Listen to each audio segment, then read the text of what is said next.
नमस्कार, मैं संदेश नेमा और आप देख रहे हैं खबर समय जगत। आइए नजर डालते हैं आज की ताजा तरीन खबरों पर। शिक्षक दिवस के मौके पर जो पूरा देश गुरुओं को नमन कर रहा है, उसी बीच भोपाल जिले के शासकीय मॉडल प्राथमिक शाला सेमरी खुर्द के प्रभारी एवं प्राथमिक शिक्षक राकेश पटेल की कहानी समाज को शिक्षक का असली अर्थ समझाती है।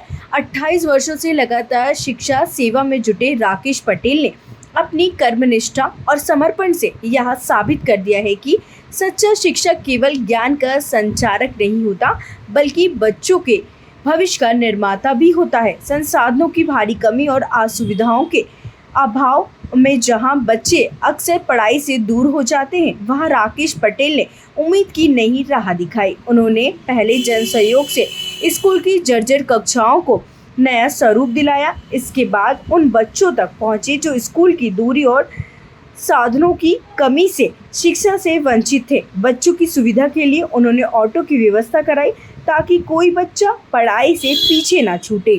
इतना ही नहीं, जब स्कूल के विकास के लिए पैसों की जरूरत पड़ी तो उन्होंने व्यक्तिगत स्तर पर लोन लेकर कार्य कराया। राकेश पटेल का मानना है, शिक्षा हर बच्चे का अधिकार है और किसी भी स्थिति में यह बाधित नहीं होनी चाहिए। यही कारण है कि उनके प्रयास से न सिर्फ स्कूल की तस्वीर बदली, बल्कि बच्चों में पढ़ाई के प्रति नई ऊर्जा भी जागी।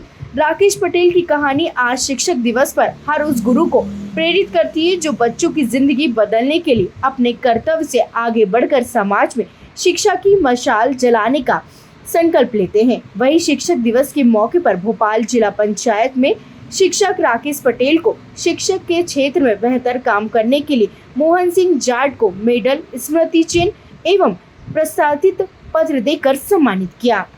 शासन की मंशानुरूप मैं एक शिक्षक हूँ। शिक्षक का बच्चों को पढ़ाना उसका नैतिक दायित्व होता है।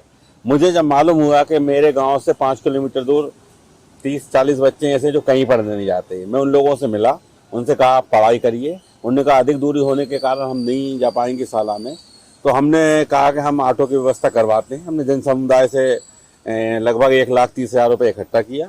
बाकी के 1 लाख रुपए में मेरे खाते से EMI भरता हूँ जो 4,000 रुपये महीने आती है, और बच्चे नियमित रूप से स्कूल आने लगे। फिर मन में विचार आया कि इन बच्चों के लिए टेबल कुर्सी, पेन, पेंसिल, कॉपी, बैग इत्यादि की व्यवस्था भी जन समुदाय से जुटाई जाए। जब हमने जन समुदाय के लिए निकले तो आइसर फैक्ट्री ने हमारे स्कूल के लिए एक भवन दिया। सेज यूनिवर्सिटी ने बच्चों के लिए फिसल पट्टी, पानी के लिए वाटर कूलर और टेबल कुर्सी इत्यादि दी। और बाकी के जन समुदाय से हमने और इकट्ठा करके लगभग 50 से 60 लाख रुपए का काम हुआ। आज बच्चे नियमित रूप से आते हैं, पढ़ते हैं, और मुझे अपने आप में गर्व है कि मैं एक शिक्षक के साथ साथ मैंने उन बच्चों को भविष्य संभालने का काम किया है, और मैं इसमें सफल भी हुआ हूँ। इस शिक्षक दिवस के पावन पर्व पर मैं समस्त शिक्षक वासियों से भी यही अनुरोध करूँगा कि वो भी नवाचार करें, बच्चों को पढ़ाएं, स्कूल में एडमिशन दिलाएं। और क्या कमी देखते हैं आप?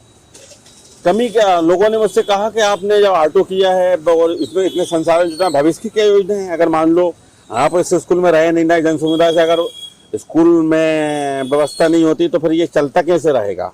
तो मैंने कहा कि मेरे स्कूल के पीछे लगभग 2-2.5 एकड़ ज़मीन है।